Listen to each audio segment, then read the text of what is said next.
नमस्कार, मी शिमाज recipe and लाईफस्टाईलमध्ये तुम्हा सर्वांचं मनापासून खूप खूप स्वागत करते।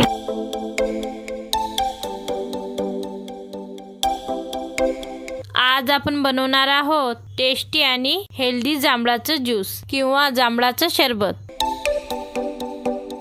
हे ज्यूस अतिशय गुणकारी आहे आणि डायबिटीज पेशंटसाठी सुद्धा खूप महत्त्वाचे आहे। हे ॲसिडिटी कमी करण्यासाठी किंवा पोटाचे प्रॉब्लेम असतील तर ते सुद्धा या जांभळाच्या ज्यूस किंवा सरबतमुळे कमी होतात। हे ज्यूस अगदी सोप्या पद्धतीने घरच्या घरी कसं तयार करायचं ते आपण आज बघणार आहोत।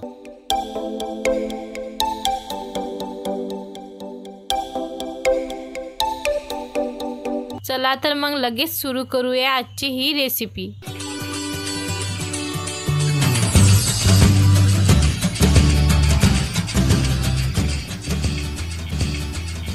जांभळाचं ज्यूस किंवा सरबत बनवण्यासाठी इथे मी जांभळं घेतले आहे। हे जांभळं स्वच्छ पाण्याने धुवून घ्यावे आणि शक्यतो पिकलेली थोडीशी असे मऊसर जांभळं वापरायचे, जेणेकरून ते चवीला थोडीशी गोडसर असतात। आता आपण इथे सर्वात अगोदर हे जे आपले जांभळं आहेत यातील जे बिया आहेत ते काढून घेणार आहोत। अशा प्रकारे छोट्या छोट्या जांभळाच्या काप करून घ्यायचे आहेत।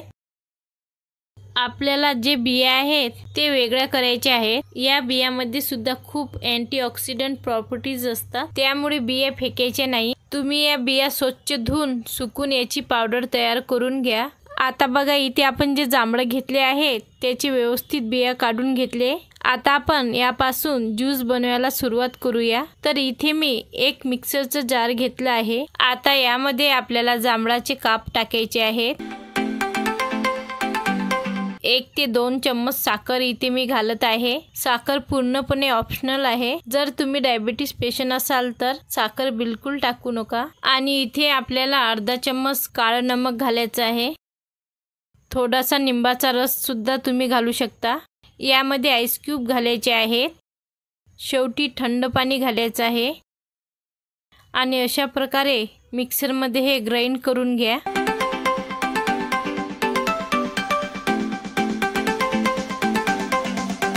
तर इथे तयार आहे आपलं जांभळाचं सरबत किंवा जांभळाचं ज्यूस। अतिशय छान कलर आलेला आहे आणि हे अगदी पौष्टिक आहे। तर तुम्ही अशा प्रकारे हे ग्लासमध्ये ट्रान्सफर करून घ्या आणि हे ज्यूस बनवल्यानंतर अगदी 1 ते 1.5 तासामध्ये हे ज्यूस संपवा। खूप जास्त वेळ ज्यूस ठेवू नये। तर अशा प्रकारे आपलं हे हेल्दी आणि टेस्टी जांभळाचं सरबत किंवा जांभळाचं ज्यूस पिण्यासाठी तयार आहे।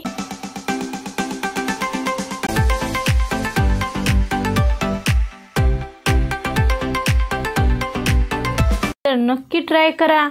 कशी झाली रेसिपी कमेंट बॉक्समध्ये नक्की कळवा। व्हिडिओ आवडला असेल तर व्हिडिओला लाईक करा। चॅनलवर नवीन असाल तर सबस्क्राईब करायला विसरू नका। लवकरच भेटूया नवीन व्हिडिओसोबत। तोपर्यंत मस्त खा, स्वस्त रहा।